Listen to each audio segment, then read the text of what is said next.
Josh Green spoke exclusively with Peter Schweizer. Thank you for saying that. The author of Clinton Cash. Josh, what did you find about where he's going next?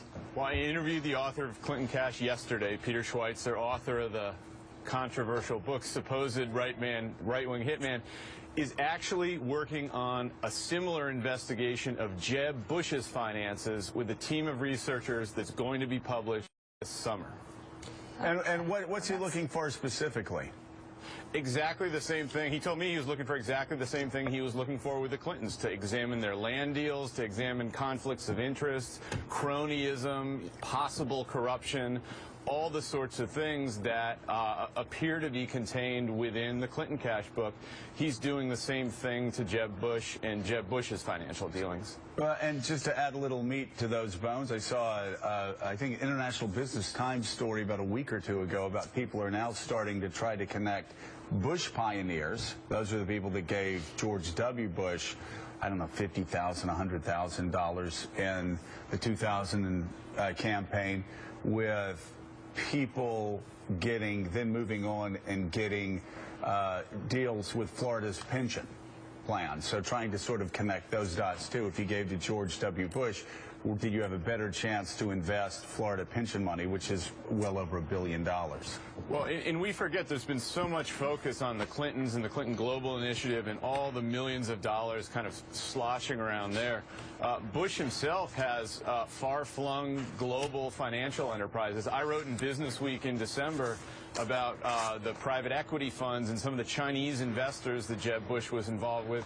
Schweizer told me that's something he and his team of researchers have been looking into. So it certainly roils the 2016 presidential race, and I think complicates the narrative that liberal interest groups and Clinton supporters have been making, that Schweizer is just kind of this partisan warrior, simply out to get Hillary Clinton. But Schweizer doesn't like, I mean, Ted Cruz doesn't like Jeb Bush any more than he likes Hillary Clinton. What also undercuts that narrative, too, is that we had Schweizer on this show. Remember, Willie, when he came on with Steve Croft? Mm-hmm. That explosive 60 Minutes investigation that showed all the insider trading on Capitol Hill. Again, this is what the Clinton team does.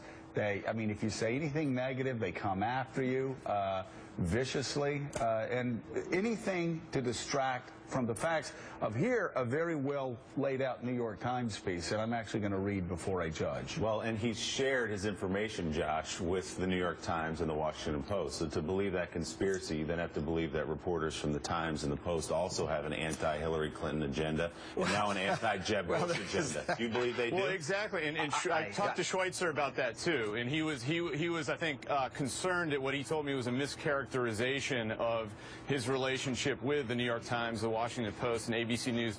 What he told me was he had reached out to certain investigative reporters at these news agencies and said, not, you know, just take what I've written and publish it, but take this essentially as a lead. Go out, do your own investigative reporting, add to the story, and let's essentially get more sunlight, more information into some of these shady foreign financial dealings. And I think that's what you see in Joe Becker's piece in the New York Times this morning. So do you think, Howard, the New York Times, I'll follow up what Willie was going to say, do you think the New York Times is like a right-wing hit piece against Hillary Clinton? No, I think, first of all, I think the accusations are somewhat different between Bush and Clinton, assuming this is what's going on. The accusations about Hillary are that the Clinton Foundation took nonprofit cash, none of which went into their pocket, and then in quid pro quo, she supposedly did something for all these donors that gave to these causes. Well, on the side, but you know, Howard, this is the second time you've said it, so I'm just going to add a little footnote on that. They also got paid money by some of these people for giving speeches, $550,000. And I think that's so. I've let you say that 2 times. You have to put the footnote on the second time you do that talk. I think that's a legitimate inquiry. Okay, go ahead. But the allegation